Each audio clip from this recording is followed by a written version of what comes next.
In 2010, a little-known Conservative backbench MP, Chris White, tabled a private member's bill in the House of Commons. It became the Public Services Social Value Act 2012. I beg your pardon, I'm looking for my slides. There we are. It became the Public Services Social Value Act 2012 after one of the longest gestation periods for private members' legislation in parliamentary history. We might one day look back on this act as one of the most revolutionary pieces of legislation. Essentially, it regulates the commissioning and procurement of services by public bodies by requiring them to be aware of the social and environmental impact of such actions. But whilst it doesn't require them to act on such considerations, it does allow them to do so. Any tender for service delivery above a certain threshold could, in effect, have up to 10% of its cost offset by including in the price of the contract the value of loosely defined core or collateral social and environmental benefits. In this way, a tender that wasn't the cheapest but would bring additional benefits to a community, greater in value than the difference in costs, could be chosen by the procurer in preference to a slightly cheaper one. Gone were the days of compulsory competitive tendering, even best value was being redefined. Some councils took up the challenge. At a time of austerity, while suffering unprecedented cuts in their spending, they had to find public benefit wherever they could. And this looked like a cost-effective way of doing it. Using the Act would improve engagement in the community and boost those parts of the economy which were doing good. A social value calculation might include the creation of apprenticeships, boosting employee volunteering, reducing carbon footprint, or employing ex-offenders. Each measure, each element could be given a monetary value, enabling its owner's case to be compared against other tenders. Social enterprises in particular were delighted. Where their purpose matched the one driving a tender, then it was clear new commercial opportunities were emerging for them. And so they were, but not across the board. The take-up of the Act amongst local authorities was neither immediate nor universal. Most councils, the smaller ones, were unlikely to put out to tender many contracts that exceeded the threshold, so the Act passed them by. But larger authorities routinely did, and some of them realised that the Act could open many doors. Birmingham and Croydon were amongst the pioneers. Manchester is now a leader too. According to Social Enterprise UK, more than a third of councils today use the Act to commission quanta of social value over and above those stipulated in their contracts. They've done this by going beyond the words of the Act. They've done this by ignoring the threshold, applying the Act to all service contracts. They've done it by applying the Act to goods as well as to services, to goods and works as well as to services. And they've done it by requiring different amounts of social value on different contracts, even up to 20%, double the level stipulated in guidance. All of these actions are technically outside the scope of the Act, but they shouldn't be. A year ago, we were promised a reassessment of the Act by the Civil Society Minister, and earlier this year, we were told that that review would be included in the government's broader civil society review. That review was published a few weeks ago. The Act is mentioned once, but no questions are asked as to how it can be improved or made more effective or used to deliver more social, environmental and economic value. So we must get on and do it ourselves. It's a great Act, but I'm calling on people today to ignore it. Go beyond. Use commissioning to create added social value however it works best for you. If you're tendering, use social value to distinguish your organisation from others. Make social value mainstream.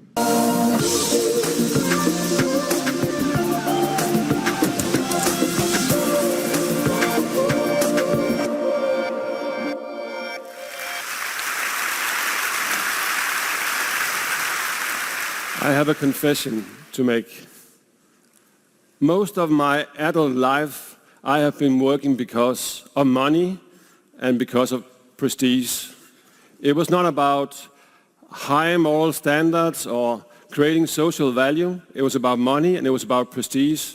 The more money, the better. The more prestige, the better. It's a bit sad, but that's the truth. But I want so much more than money and prestige, I want to make a difference. Think about it.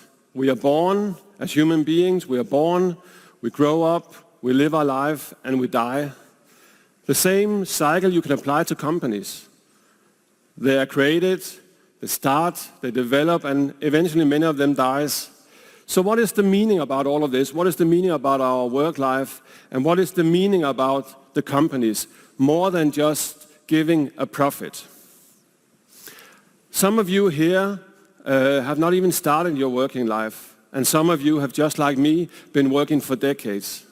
And what's the purpose of that? And how is that actually linked to creating social value? What is also the purpose of the companies? I think so far we have talked about creating social values is something non-profit organizations are doing. I think we need to change that model. We need to think in a different way. And I think this is important and it is some very interesting questions.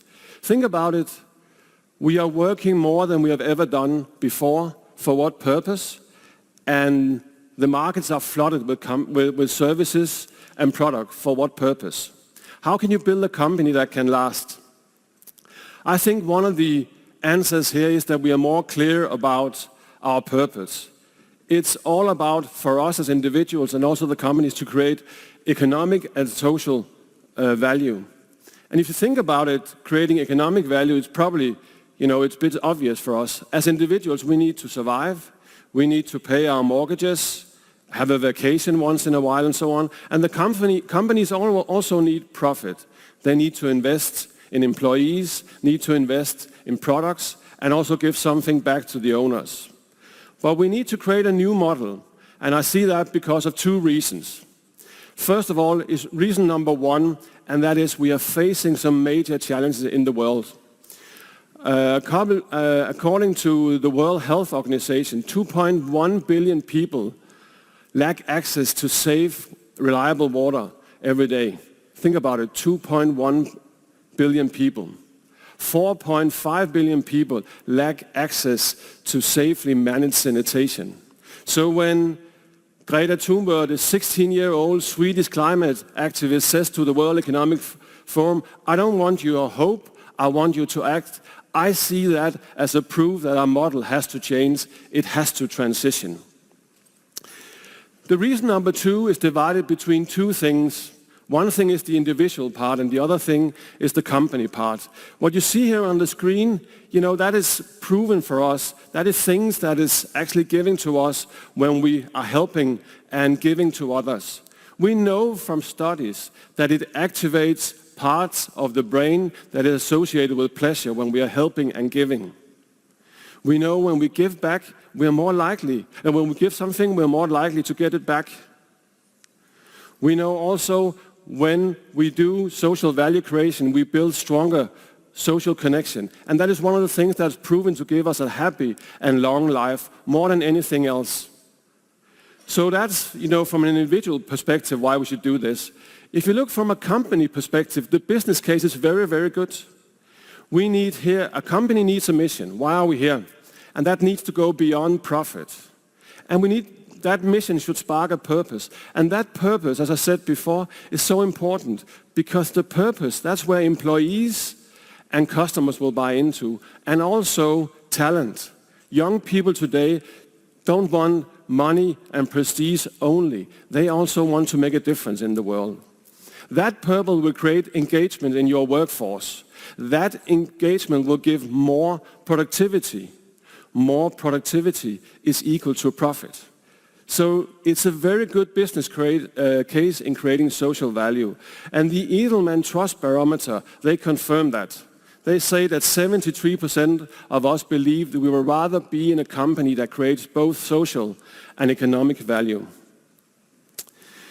Before I get too carried away about this, I just want to give everybody here a word of warning.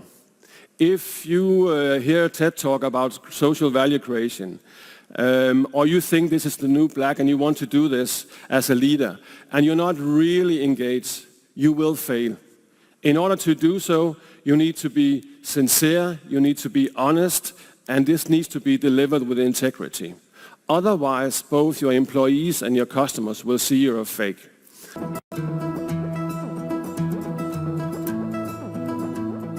So social value means lots of different things, but with regards to today, our social recruitment advocacy group, social value for us, we want businesses in the room to really start to think.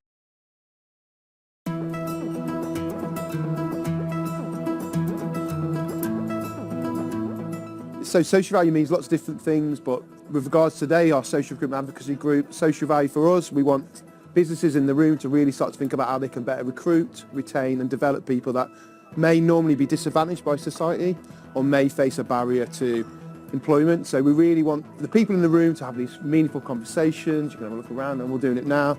We want them to start to look at different ways of recruitment. But then the most important thing for us then is that sustained employment. So it's all good and well. We don't want this to be a box ticking exercise, but then we want them to have that support to stay in work and thrive in work.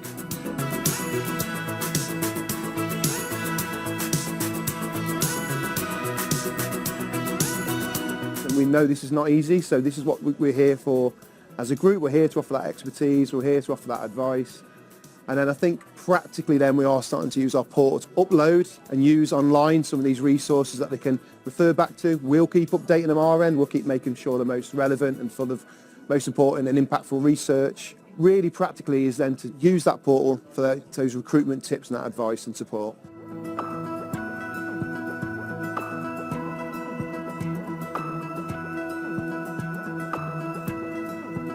So good social value covers lots and lots of things, okay? So we really want you to look at and think about how your business can have a real big impact, so a local impact. So what are you doing for your local community? What are you doing with regards to local recruitment?